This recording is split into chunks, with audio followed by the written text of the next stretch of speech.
The honourable member for St. John South, Mount Pearl. Mr. Speaker, I grew up in Labrador. The settlement of residential schools is an issue that's close to my heart. Residential schools represent one of our provinces and one of our country's darkest chapters.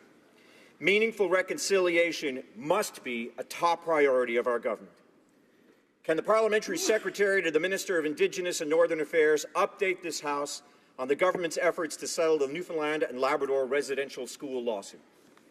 Parliamentary Secretary. Thank you, Mr. Speaker, and I thank my colleague for his support and his advocacy on this issue.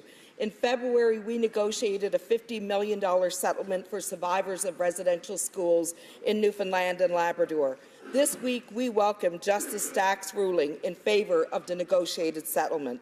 All parties can now move forward with the implementation of the agreement, including the extremely important work of commemoration, healing and closure for survivors. Negotiation rather than litigation remains our government's preferred method of advancing reconciliation. The honourable member for Calgary.